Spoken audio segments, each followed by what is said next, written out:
मंडळी, तो नागापेक्षा जास्त विषारी आहे. तो झोपेत चावूनही जातो, पण आपल्याला कळत नाही. आपल्याला समजत नाही. त्याला मृत्यूचं दुसरं नाव म्हटलं जातं. तो म्हणजेच मण्यार. अशाच गडचिरोलीमधील आश्रमशाळेमध्ये या मण्यारानं 3 मुलींचा जागीच जीव घेतला. या सापाची माहिती असणं मंडळी आपल्याला गरजेचं आहे. म्हणून व्हिडिओ नक्की शेवटपर्यंत पहा. नमस्कार, मी गणेश तुपे आणि मंडळी आपण पाहत आहात GT इन्फो चॅनल. गडचिरोलीमधील मन हेलावून टाकणारी घटना समोर आली आहे. आश्रमशाळेतील 3 विद्यार्थिनींचा जागीच मृत्यू या मण्यार चावल्याने झाला आहे. तर 3 विद्यार्थिनी ह्या गंभीर जखमी आहेत. तर मंडळी, अवघ्या महाराष्ट्राला आज ही घटना समोर आली आहे की मण्यार हा प्राणी, मण्यार हा साप किती खतरनाक आहे.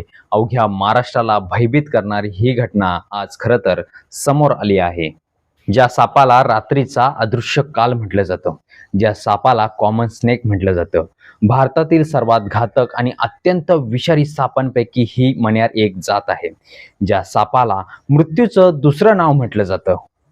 मण्यार या सापाची जास्त भीती म्हणजेच हा साप रात्रीच्या वेळी मानवी वस्तीमध्ये शिरतो, गुपचूप चावतो.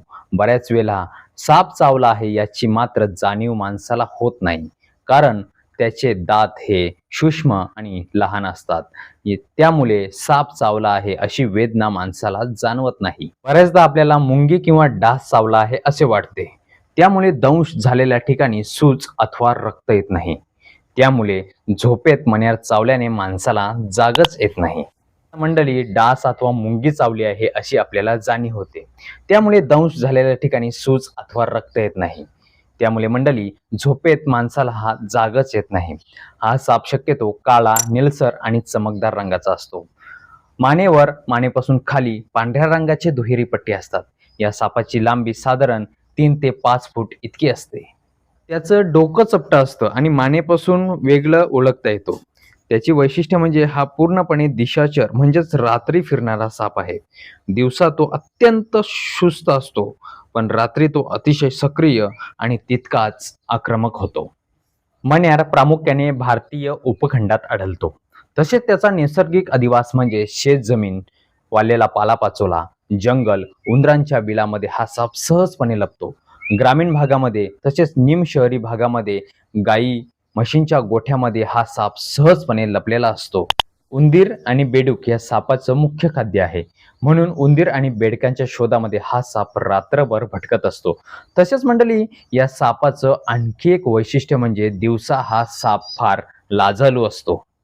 दिवसा मंडळी लक्षात घ्या, दिवसा हा साप माणसाला पाहून आपलं डोकं शरीराच्या खाली लपून ठेवतो, पण रात्रीच्या वेळी हा साप अत्यंत चपळ आणि वेगवान होतो. स्वतःचा बचाव करताना किंवा आपलं भक्ष्य पकडताना तो अचूक दंश करतो. मण्यार चावल्याने त्याचं विष शरीरात अत्यंत वेगाने पसरते. तसेच मंडळी, न्यूरोटॉक्सी म्हणजेच मानवी मज्जाच्या संस्थेवर तात्काळ हा विष अटॅक करतो. त्यामुळे मंडळी, रुग्णाला चक्कर येते, डोळ्यांवर अंधारी येते, डोळ्यांच्या पापण्या ह्या आपोआप जड होऊन डोळे मिटू लागतात. साप चावल्याने ही या सापाची लक्षणं आहेत. विषाचा प्रभाव फुफ्फुसांवर होतो. वेळेवर उपचार न मिळाल्यास हृदयविकाराने मृत्यू होतो. त्यामुळे त्याच्यापासून बचाव करण्यासाठी ग्रामीण भागात किंवा जंगलातील भागात लोकांनी कधीही जमिनीवर झोपायचं नाही. नेहमी मच्छरदाणीचा वापर करावा.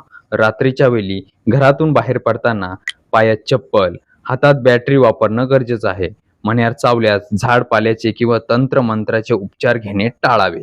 मंडळी, मण्यार चावल्यास रुग्णांना थेट सरकारी दवाखान्यात न्यायचे, अँटीस्नेकचे इंजेक्शन द्यायचे. हा एकमेव उपाय आहे. त्यामुळे मण्यारपासून सावध राहा, सतर्क राहा. होय मंडळी, मृत्यूचं दुसरं नाव मण्यार.